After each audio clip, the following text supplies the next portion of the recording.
El ventilador siseaba, una cuenta regresiva mecánica hacia el final. El jefe de cirugía ya había firmado la orden para retirar el soporte vital. Él era un fantasma, un francotirador seal que el mundo nunca conoció. Pero cuando la nueva enfermera se inclinó y susurró un código clasificado, la mano del hombre que todos creían muerto se levantó de golpe y apretó su muñeca con fuerza. La unidad de cuidados intensivos quirúrgicos del Hospital Naval de Bethesda era un lugar donde los milagros se pedían con frecuencia, pero rara vez ocurrían. Era un purgatorio estéril lleno de monitores pitando, el fuerte olor a clorexidina y el sonido constante de los ventiladores mecánicos. Para la enfermera Frankie Jenkins, recién transferida desde el Centro Médico Regional Landstuhl en Alemania, aquel ambiente era familiar. Estaba acostumbrada a ver cuerpos destrozados de hombres jóvenes que habían regresado rotos de los rincones más oscuros del mundo. Pero el paciente de la habitación 412 era diferente. Su expediente médico lo identificaba como Thomas Reynolds, un contratista civil de 34 años. Frankie sabía que eso era mentira. Nadie sobrevivía años en hospitales de combate sin aprender a leer la historia escrita en el cuerpo de un soldado. Thomas tenía el dedo índice endurecido por años de disparar un rifle de precisión. En sus antebrazos llevaba pequeñas cicatrices geométricas de explosiones de metralla. En el hombro izquierdo, parcialmente oculto por una quemadura, apenas se distinguía un tatuaje de tridente. No era un contratista. Era nivel Tier 1. Llevaba 14 días completamente inconsciente después de un supuesto accidente de transporte en Medio Oriente. Extraoficialmente, había sido una devastadora explosión de IED seguida por el colapso de un edificio. Sufrió una lesión cerebral traumática severa, hemorragia subaracnoidea y daños internos masivos. El Dr. Richard Gregory, jefe de neurología, era brillante, pero frío y estrictamente lógico. No existe actividad cortical significativa, declaró durante la ronda médica. Estamos manteniendo caliente un cadáver. Frankie permaneció al pie de la cama, observando. Ayer su ritmo cardíaco aumentó cuando dejaron caer el carro de emergencia en el pasillo, dijo en voz baja. Él escuchó eso. Gregory soltó un suspiro. Fue solo un reflejo autonómico.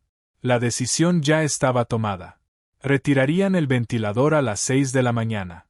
Esa noche, Frankie se quedó sola en la habitación 412. Mientras limpiaba cuidadosamente las manos de Thomas, notó algo extraño en los registros del EEG.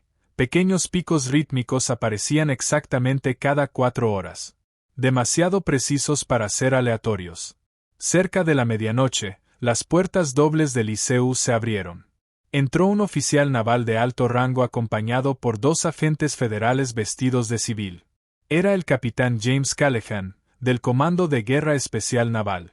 Se acercó a la cama y observó al francotirador inmóvil. Por un instante, la rígida expresión militar desapareció de su rostro. Fuera de la vista, Frankie fingía revisar un expediente médico. «Maldita sea, Tommy», susurró Callahan, inclinándose sobre la cama. La frialdad del oficial al mando desapareció por completo, reemplazada por el dolor de un padre perdiendo a un hijo. «Sobreviviste, Fallujah. Sobreviviste, Korengal. ¿Y vas a dejar que una puerta trampa en Sudamérica te destruya?» Callahan apretó la baranda de la cama hasta que sus nudillos se pusieron blancos. Luego se inclinó aún más cerca, hablando casi para sí mismo. «Mantuviste la línea, Outlaw 9. Cumpliste tu misión. El paquete está seguro. Ya puedes descansar, hermano». Frankie se quedó inmóvil. Outlaw 9 no era solo un apodo. Era un código táctico. Pero lo que realmente la impactó no fue el nombre, sino el cambio casi imperceptible que apareció en el monitor exactamente 3 segundos después de que Callahan lo pronunciara. Un pequeño pico en la frecuencia cardíaca. Una microscópica variación en la presión intracraneal. El capitán no lo notó. Dio una última palmada a la cama y salió de la habitación con el rostro nuevamente convertido en una máscara inexpresiva. Los 2 agentes federales lo siguieron, dejando el ICU en un silencio absoluto. Frankie entró rápidamente a la habitación y observó las pantallas. Los números habían vuelto a su línea base, fría y sombría. Pero ella sabía perfectamente lo que había visto. Eran las 3 horas. El hospital estaba en su punto más silencioso, esa hora inquietante donde la frontera entre la vida y la muerte parecía demasiado delgada. En menos de 3 horas retirarían el ventilador. Thomas Reynolds, quienquiera que fuera realmente, moriría asfixiado dentro de su propio cuerpo destruido.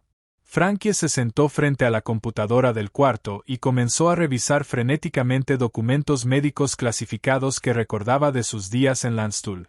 Entonces recordó una conversación con un psicólogo militar especializado en entrenamiento CERE, supervivencia, evasión, resistencia y escape. Los operadores Tier 1 eran sometidos a condicionamientos psicológicos extremos. Aprendían a controlar el dolor, disminuir su ritmo cardíaco hasta parecer muertos y esconderse mentalmente en una especie de refugio psicológico cuando enfrentaban tortura o traumas insoportables. A veces, explicaba el psicólogo, un trauma severo podía provocar un bloqueo defensivo. El cerebro simplemente se apagaba para sobrevivir. Frankie sintió un sudor frío recorrerle la espalda. ¿Y si Thomas no estaba muerto cerebralmente? ¿Y si estaba atrapado en un mecanismo de defensa, esperando la señal de seguridad? Los pequeños picos en el eje cada 4 horas. Horarios exactos de verificación táctica. Él seguía contando el tiempo. Seguía esperando extracción. Miró el reloj. 3:15. Si le contaba su teoría al Dr. Gregory, probablemente la expulsarían por insubordinación y desequilibrio psicológico. Pero si no hacía nada, Thomas moriría antes del amanecer. Frankie respiró hondo. Apagó las luces fluorescentes de la habitación, dejando únicamente el tenue brillo azul de los equipos médicos. Cerró las cortinas de privacidad y revisó las líneas intravenosas para asegurarse de que no hubiera sedantes activos. Luego se inclinó hacia el oído derecho del paciente. «Está bien, Thomas, o quienquiera que seas, si puedes escucharme, necesito que regreses». Recordó las palabras de Callahan. Necesitaba hablarle como hablaban los militares. Directo al entrenamiento. Outlaw 9, susurró con voz firme y autoritaria, imitando el tono frío de un operador de radio. Outlaw 9, ¿me copias? Nada. Solo el siseo constante del ventilador. Frankie tragó saliva. Necesitaba la frase correcta. Outlaw 9, aquí Haven Command. Código Blackbeard. El objetivo está asegurado. Repito, objetivo asegurado. Amenaza neutralizada. Estás en zona segura. La extracción está en verde. Puedes abrir los ojos, soldado. Contuvo la respiración. 10 segundos eternos pasaron en absoluto silencio. Frankie cerró los ojos, sintiéndose ridícula. Eres una idiota, Frankie, viste demasiadas películas, murmuró. Estaba a punto de aceptar la realidad cuando, de repente, el monitor de presión intracraneal lanzó una alarma ensordecedora. La presión dentro del cráneo de Thomas se disparó brutalmente. El monitor cardíaco, que había permanecido estancado en apenas 45 latidos por minuto, se disparó repentinamente a 90. Luego a 100. Después a 140. La línea verde irregular del monitor EEG explotó en ondas frenéticas y caóticas. Actividad cortical. Actividad cerebral masiva. Dios mío. Jadeó Frankie, retrocediendo mientras las alarmas comenzaban a sonar por toda la habitación. Luces rojas. Sirenas. Un caos ensordecedor. Antes de que pudiera presionar el botón de emergencia, ocurrió lo imposible. La mano derecha de Thomas, inmóvil durante 14 días, se sacudió violentamente. Con una velocidad brutal, su brazo salió disparado desde la cama. Sus dedos gruesos y endurecidos se cerraron alrededor de la muñeca de Frankie con la fuerza aplastante de una prensa de acero. Frankie gritó de dolor y cayó de rodillas cuando él le torció el brazo con un reflejo de combate completamente automático. El pecho de Thomas se elevó violentamente contra las correas del ventilador. Sus ojos, sellados durante semanas para evitar daños en las córneas, comenzaron a temblar. La cinta médica se estiró y se rompió cuando abrió los ojos de golpe. Sus ojos estaban enrojecidos, dilatados y salvajes. No veía la habitación del hospital. Miraba más allá de Frankie. Miraba un campo de batalla que solo existía en su mente. Thomas arrancó el tubo de respiración, ahogándose con el plástico. Código azul, habitación 412. Gritó Frankie, intentando liberar su muñeca de aquel agarre inhumano. Las puertas se abrieron violentamente. El doctor Gregory apareció primero, despeinado y aún con ropa médica de guardia. Se quedó congelado. El color desapareció completamente de su rostro. 2 camilleros y otra enfermera entraron detrás de él, y también se detuvieron en seco. El hombre que debía morir a las 6 estaba intentando arrancarse el ventilador con una frecuencia cardíaca de 160 latidos por minuto mientras destrozaba la muñeca de su enfermera. «Sujétenlo», gritó Gregory, reaccionando al fin. «Está estubándose. Administren 2 miligramos de Ativan ahora. No lo cedan», gritó Frankie de inmediato, ignorando el dolor cegador en su brazo. Miró directamente a los ojos aterrados de Thomas. Sabía que si lo dormían otra vez, podría perderse nuevamente en aquella oscuridad mental. Y quizá jamás volvería. Frankie se inclinó hacia él, ignorando los espasmos violentos de su cuerpo. «Outlaw 9», gritó por encima de las alarmas. «Baja las armas. Estás en Walter Reed. Estás en casa. Tranquilo». Thomas se congeló. Su pecho siguió subiendo y bajando violentamente mientras el ventilador forzaba aire hacia sus pulmones. Poco a poco, sus pupilas comenzaron a contraerse al reconocer las luces del hospital. El monitor cardíaco empezó a desacelerarse. 150. 140. 130. Finalmente, la presión sobre la muñeca de Frankie comenzó a ceder. Thomas soltó un largo y doloroso suspiro alrededor del tubo endotraqueal.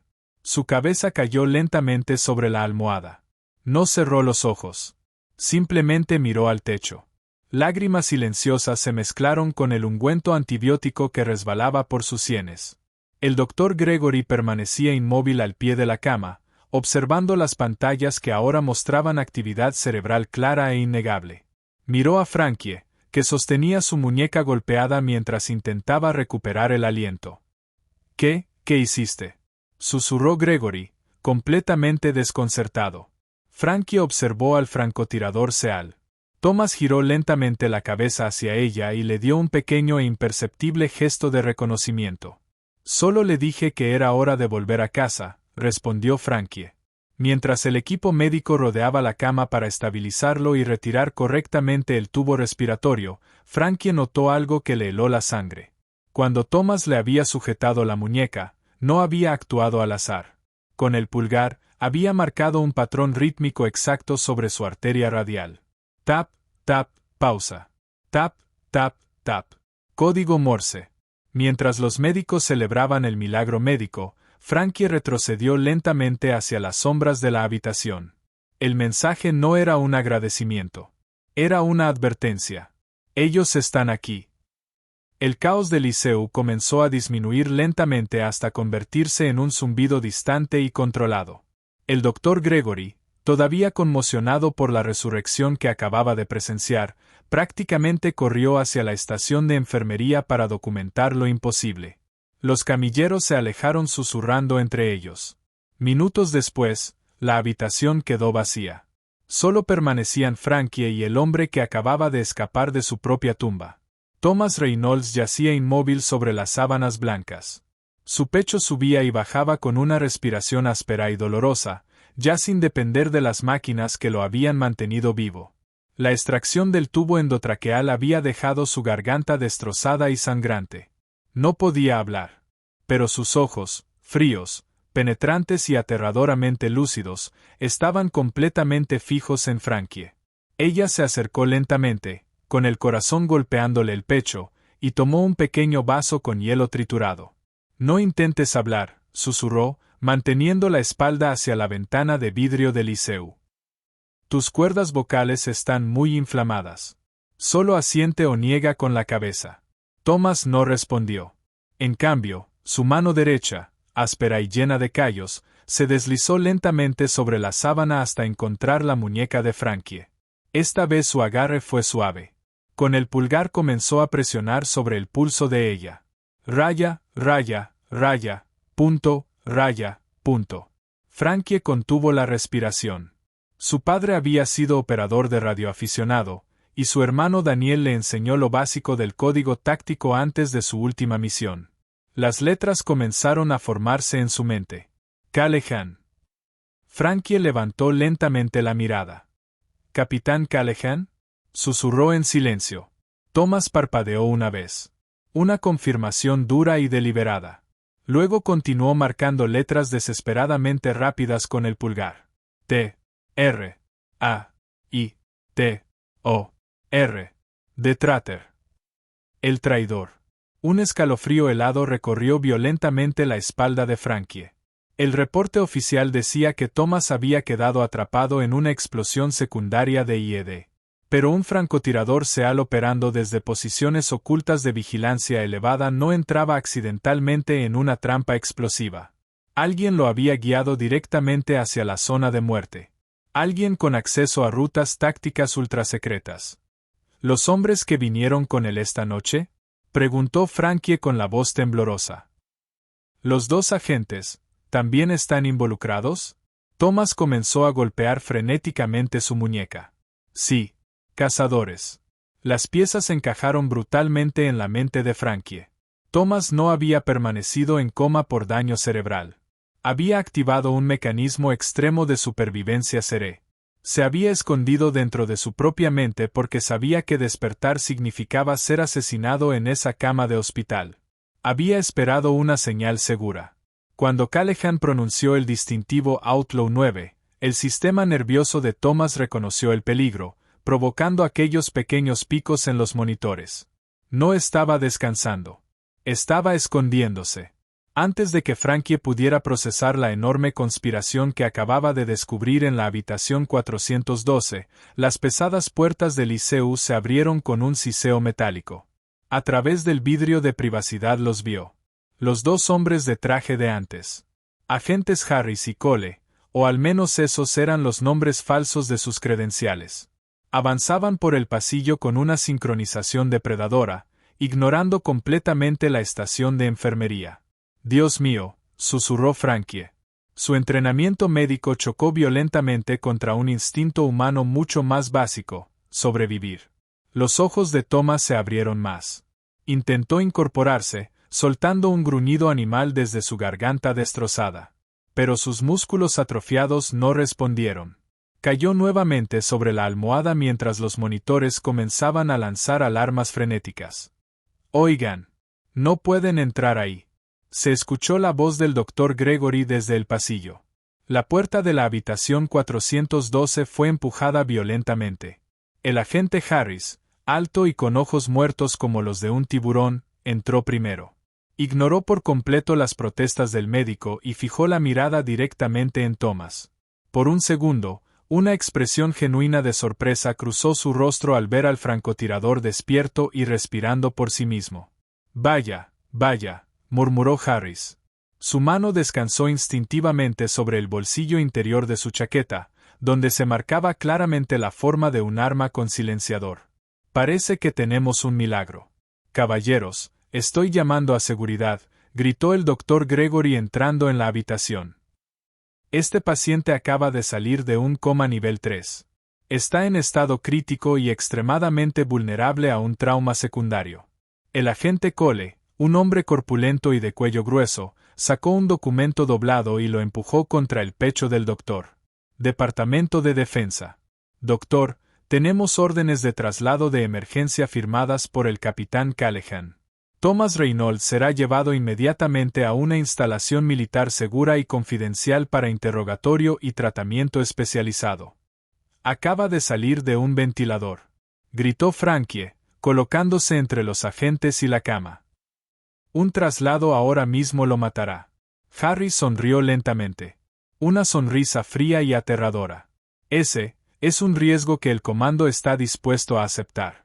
Luego dio un paso hacia ella. Apártese, enfermera, o será detenida por interferir en una operación federal. Frankie volteó hacia Thomas. Él no estaba mirando a los agentes. Miraba fijamente el carro de emergencias médicas detrás de ellos.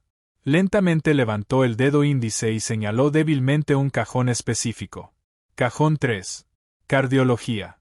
Frankie supo inmediatamente lo que había dentro.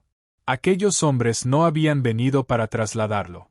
Habían venido para subirlo a una ambulancia sin identificación, inyectarle una dosis letal de potasio y desaparecer el cuerpo. Tenía exactamente 30 segundos para tomar una decisión que podía destruir su carrera, su libertad o costarle la vida. «Vamos a desconectar los monitores», anunció Cole mientras avanzaba hacia la línea intravenosa central conectada a la yugular de Thomas. «No lo toque», espetó Frankie con una autoridad tan firme que el enorme hombre se detuvo por reflejo. «Si arranca esa línea sin purgarla, enviará una embolia de aire directo a su corazón. ¿Quiere explicarle al capitán Callahan por qué su activo de alto valor murió de un derrame antes de salir del hospital?» Cole frunció el ceño y retrocedió un paso. «Tiene 30 segundos para prepararlo. Hágalo». En una esquina, el doctor Gregory hablaba desesperadamente por teléfono con el administrador del hospital, completamente ajeno al verdadero peligro. Frankie caminó hacia el carro de emergencia. Abrió el cajón 3. Sus manos temblaban tanto que apenas podía sostener los frascos. Ignoró las jeringas de solución salina y tomó una específica. Adenosina. Un medicamento aterrador usado en pacientes con taquicardia supraventricular severa. Cuando entraba rápidamente al torrente sanguíneo, detenía por completo la actividad eléctrica del corazón durante varios segundos antes de reiniciar el ritmo normal. Para un paciente consciente, la sensación era indistinguible de morir. Frankie escondió la jeringa contra su antebrazo y tomó una jeringa de solución salina con la otra mano. Regresó a la cama. Thomas vio el distintivo tapón amarillo de la adenosina y le dio un casi imperceptible gesto de aprobación. Era un SEAL. Estaba preparado para soportar el dolor. «Voy a purgar la línea central», dijo Frankie en voz alta, sin apartar los ojos del agente Harris. Conectó la jeringa al puerto intravenoso. Su pulgar descansó sobre el émbolo. «Thomas, esto va a sentirse increíblemente frío», susurró. Y empujó la adenosina directamente hacia la yugular. La reacción fue inmediata y brutal. Los ojos de Thomas se fueron hacia atrás. Su cuerpo se tensó violentamente. El monitor cardíaco emitió un chillido agudo y continuo. La línea verde cayó hasta convertirse en una recta mortal. Sin pulso. Código azul. Código azul en la habitación 412. Gritó Frankie golpeando el botón de emergencia. «¿Qué demonios hiciste?», rugió Harris, sacando el arma presa del pánico. Su corazón se detuvo. Gritó Frankie mientras empujaba a Cole con fuerza desesperada. «Está muriendo. Quítense del camino». El doctor Gregory dejó caer el teléfono y corrió hacia la cama. «Inicien RCP. Traigan el desfibrilador». 5 segundos después, las puertas del ICU explotaron de golpe. La alarma de línea plana era el sonido más temido en cualquier hospital. 6 enfermeras, un anestesiólogo y 3 camilleros corpulentos inundaron la habitación. Empujaron violentamente a los agentes y rodearon la cama de Thomas. «Carguen a 200 joules», ordenó Gregory mientras abría la bata médica del paciente. Harris y Cole quedaron atrapados contra la pared, completamente neutralizados por el caos de personal médico. No podían disparar dentro de un ICU lleno de testigos. Y tampoco podían llevarse el cuerpo. Su asesinato silencioso acababa de convertirse en un espectáculo público. El doctor Gregory colocó las paletas del desfibrilador sobre el pecho de Thomas. Justo entonces, la adenosina comenzó a desaparecer de su sistema. El monitor emitió un pitido. 1, 2. Luego un ritmo fuerte y estable. 80 latidos por minuto. Gregory soltó el aire bruscamente. «Alto. Tengo ritmo», jadeó mientras bajaba las paletas. «Retorno espontáneo de circulación. Tenemos pulso». Frankie permanecía en la cabecera de la cama, respirando agitadamente. Miró hacia Thomas. Él abrió lentamente los ojos, tomó una respiración profunda y dolorosa, y le dedicó una sonrisa cansada y fugaz. Entonces se escucharon pasos militares sincronizados acercándose por el pasillo. El personal médico se apartó lentamente. 4 policías militares armados con carabinas M4 irrumpieron en la habitación. Detrás de ellos caminaba un hombre severo con uniforme de gala del ejército. En su pecho brillaban las insignias de la División de Investigación Criminal. Sid. El mayor David Brooks dio un paso al frente, su voz cortando el caos de la habitación como una cuchilla. Agentes Harris y Cole quedan arrestados por intento de asesinato de un miembro de las Fuerzas Armadas de Estados Unidos y conspiración para cometer traición. Harris intentó mover la mano hacia su arma, pero 4 miras láser aparecieron instantáneamente sobre su pecho. Lentamente levantó las manos. Derrotado. Su jefe, el capitán Callahan, ya está bajo custodia federal, continuó Brooks mientras los policías militares desarmaban y esposaban a los agentes. Alterar la ruta de extracción de un francotirador para encubrir una red ilegal de tráfico de armas deja un rastro digital. Solo necesitábamos que nuestro testigo despertara para confirmar los objetivos. Mientras los policías militares se llevaban a los agentes fuera del ICU, el mayor Brooks se acercó a la cama. Miró al francotirador Seal y le ofreció un saludo militar firme y respetuoso. Bienvenido de vuelta, Outlaw 9. El perímetro está asegurado. Thomas levantó lentamente una mano temblorosa y devolvió el saludo.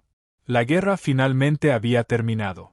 Horas después, el amanecer comenzó a iluminar Bethesda con una luz cálida y dorada que contrastaba con las paredes blancas y estériles del hospital. Frankie permanecía sentada junto a la cama de Thomas. Los agentes federales ya no estaban. El doctor Gregory seguía intentando procesar todo lo ocurrido desde su oficina. Y afuera de la habitación permanecía una fuerte guardia militar. Thomas giró lentamente la cabeza. Sus cuerdas vocales seguían dañadas, pero la intensidad de sus ojos permanecía intacta. Extendió la mano y rodeó suavemente con sus dedos ásperos la muñeca lastimada de Frankie. La misma muñeca que casi había roto horas antes. Esta vez no usó código Morse. Solo acarició lentamente el moretón con el pulgar. Un gesto silencioso y profundo de gratitud. Frankie sonrió y colocó su otra mano sobre la de él. De nada, Thomas. Intenta dormir un poco, dormir de verdad esta vez.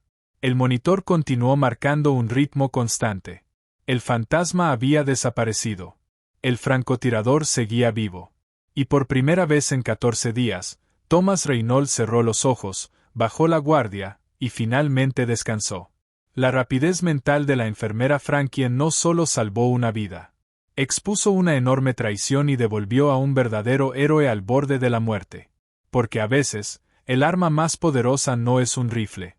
Es el valor de escuchar cuando todos los demás ya se rindieron. Hola, mi nombre es Trantan, propietario y administrador de Noble Tales. Después de ver esta historia sobre el francotirador Seal que todos daban por muerto hasta que una enfermera susurró su código táctico y logró traerlo de regreso, me gustaría saber qué piensas. Lo que más me impactó fue la esperanza silenciosa que atraviesa toda la historia. A veces las personas no necesitan grandes discursos ni milagros.